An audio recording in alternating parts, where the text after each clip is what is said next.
আসসালামু আলাইকুম সবাইকে। আজকে খুবই ইম্পর্ট্যান্ট একটা বিষয় নিয়ে কথা বলবো। সেটা হচ্ছে যে আমাদের এক্সামের অ্যাপ্রোচ কেমন হওয়া উচিত। ওকে, তো দেখা যায় কি যে আমাদের প্রিপারেশন কিন্তু অনেক ভালো থাকে মাঝে মধ্যে, কিন্তু এই যে এক্সামে যাই যখন আমরা, তখন এক্সামের অ্যাপ্রোচটা ঠিকঠাক মতো বুঝি না। আমরা অনেক সময় সব কোয়েশ্চেন পড়তে পারি না, সোজা জিনিস ভুল করে আসি। তো সবকিছু মিলে দেখা যায় যে আমাদের যে পরিমাণ প্রিপারেশন থাকে, জাস্ট এক্সামের এই ইম্পর্টেন্ট অ্যাপ্রোচটা না বোঝার কারণে আমাদের কিন্তু এক্সামের যে মার্কস, সেটা কিন্তু বেশ কিছু মার্কস কম আসে।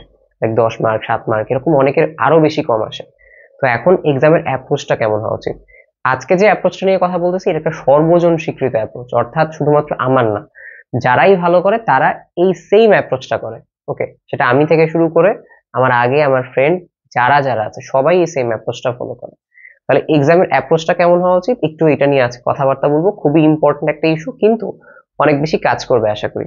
তোমাকে আমি বলি, এক্সামের অ্যাপ্রোচের প্রথম শর্ত হচ্ছে স্কিপ রাখার মেন্টালিটি।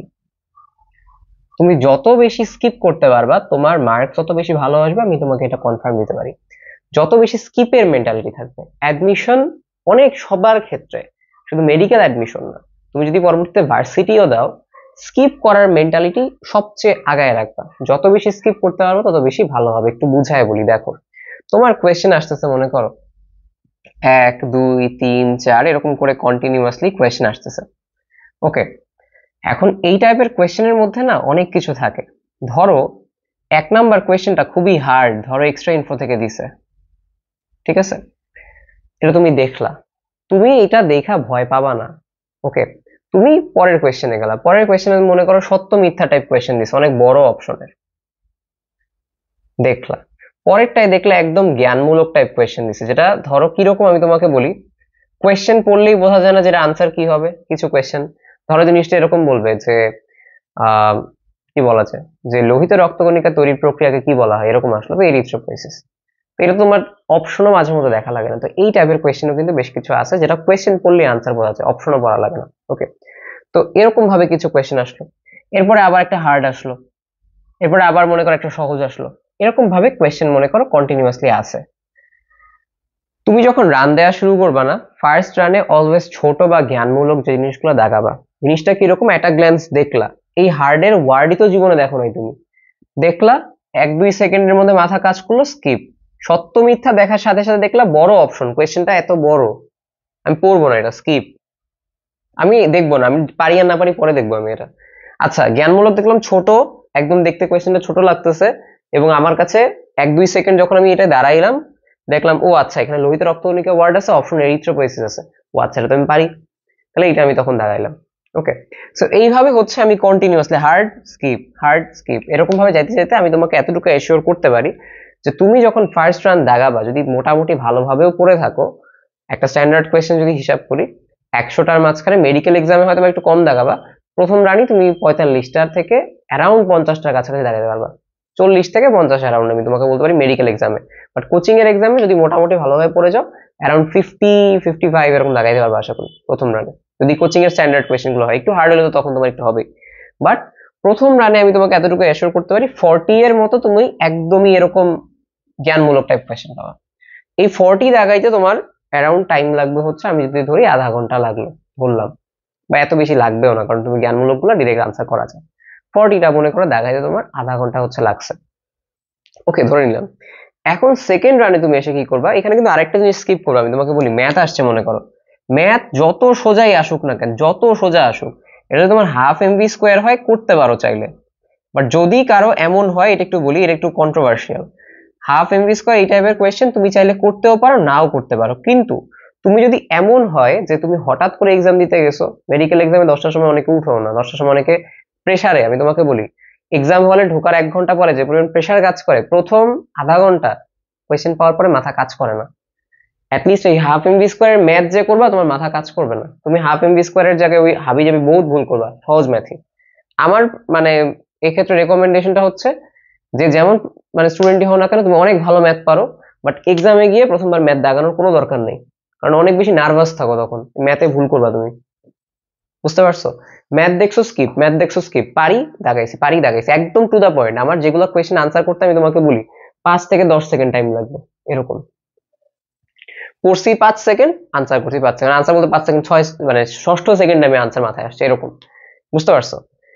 এইভাবে তুমি পুরো 100টা কোয়েশ্চেন হচ্ছে দাগাবা, পুরো 100 কোয়েশ্চেন এভাবে তুমি দাগাবা।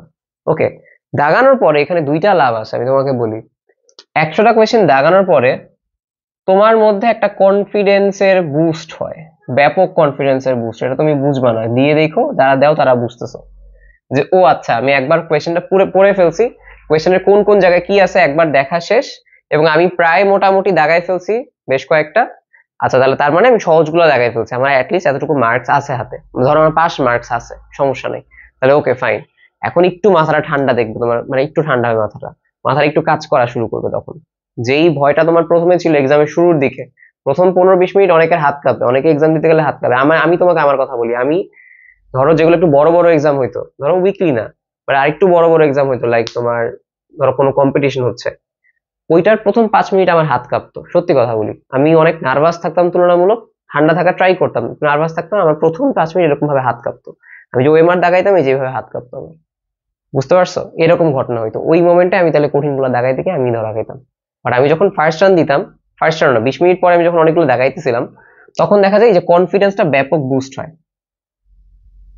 কনফিডেন্সটা যখন ব্যাপক বুস্ট হয় তখন তোমার মাথা খুলে, মাথা খোলার টাইমে তখন তোমার কাছে সত্য মিথ্যাগুলো বড় বড় বলের মতো লাগে। আমি তোমাকে জিনিসটা এক্সাম্পল দিই, সহজ দিয়ে, ওই যে বলা হয় না ক্রিকেটের মাঠে নামে বল ছোট দেখে, এরপর যখন ব্যাটসম্যান সেট হয়ে যায় তখন কি হয়, ফুটবলের মতো দেখা শুরু করে।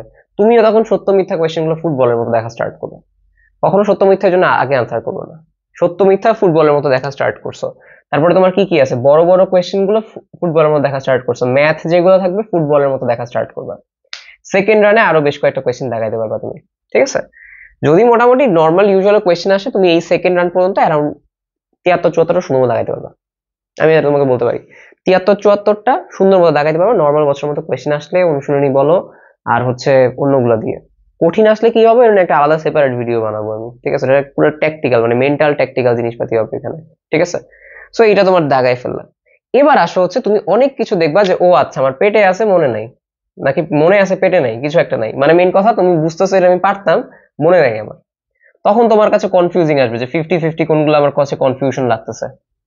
তখন তুমি সেই ক্ষেত্রে নিজে দক্ষতা অনুসারে জিনিসটা দাগাইতে পারো, নাও দাগাইতে পারো। এখন কখন দাগাবা বা কখন দাগাবা না, এটা ডিপেন্ড করবে তোমার আগের অভ্যাসের উপর। যেরকম আমি তোমাকে বলি, আমার কেসে দেখা যেত আমি 50-50 যখন দাগাইতাম যে এটাও হইতে পারে এটাও নাও হইতে পারে, ঠিক আছে? আমি এমন না আন্দাজে 50-50, হ্যাঁ এটাও হইতে পারে এটাও হইতে পারে। এখন এরকম যখন আমি কোচিং এর পরীক্ষাগুলো দাগাইতাম তখন দেখা যেত কি, যে আমি যদি মনে করো 8টা দাগাইছি, 8টার মধ্যে আমার ধরো 3টা হয়েছে 5টা হয়নি, এরকম হয়েছে, কিন্তু দিন শেষে কিন্তু আমার মার্কস এক্সট্রা থাকতো। কিভাবে? 5টায় আমার ভুল যেত 1 পয়েন্ট কত আসতো, 1.5 নাকি 1.25 যেত 5টায়। অথবা আমার 3টা কারেক্ট হওয়ার কারণে আমি মার্কস পেয়েছি 3, তাহলে 1.75 আমার এক্সট্রা মার্কস আসছে। তার মানে আমার কি হয়েছে, 50-50 দাগানোর কারণে আমার মার্কস কিছু এক্সট্রা আসছে। তা আমি যখন বুঝছি যে হ্যাঁ আমি 50-50 দাগালে আমার 1 মার্কস বা 0.5 মার্কস হলেও আসে সবসময় বেশি, তো ওই জন্য আমি 50-50 গুলো অ্যাটেম্প্ট করতাম। বাট যেগুলো এমন হইতো যে 3টা অপশনই ইয়াগুলো দাগাইতাম না, এরকম। বুঝতে পারছো? তো 50-50 গুলো ওইভাবে। আর যদি তোমার কাছে মনে হয় 50-50 দাগালে বেশি ভুল যায়, মাইনাস আসে, তাহলে দাগাবা না। এটা তোমার নিজের এর উপর ডিপেন্ড করে যে আমার স্কিল আগে কেমন ছিল বা আমার মনে রাখার ক্যাপাবিলিটি কেমন থাকে ওইটার উপর।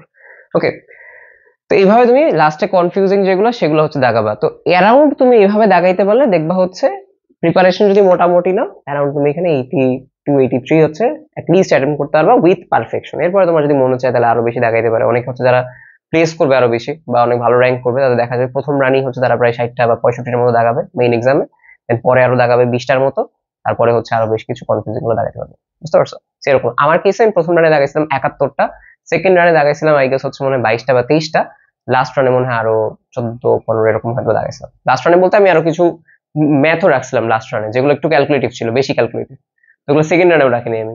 তাহলে মেইন কথা হচ্ছে তুমি বেশি কঠিন গুলো সবসময় পরের রানে পাঠাই দিবা। ফার্স্ট রান সেকেন্ড রানে এগুলো হচ্ছে প্রথমে একদম ইজি, সেকেন্ড রানে হচ্ছে একটু কনফিউজিং ম্যাথ যেগুলো আছে ওগুলো দেখাইতে পারবা। বুঝতে পারছো? তাহলে এই যে মেথডটা, এই মেথডটা যদি তুমি পারফেক্টলি ফলো করতে পারো, তোমার মার্কস আরো বেশি ইনক্রিজ করবে, কারণ এখানে অনেক সাইকোলজিক্যাল ব্যাপার স্যাপার থাকে। আর হচ্ছে ভুল করার কেপাবিলিটি বা ভুল করার টেন্ডেন্সি সেটা হচ্ছে অনেক বেশি কমে যাবে। ওকে, তাহলে আশা করি এই জিনিসটা সবাইকে হচ্ছে হেল্প করবে। এই ওয়েতে হচ্ছে এক্সাম গুলো দিও, তাহলে আশা করি যেই মার্কসটা পাইতা এর চাইতে অ্যাটলিস্ট 5-6 মার্কস আরো বেশি ইনক্রিজ করবে, ভুলের পরিমাণটা একটু কমবে।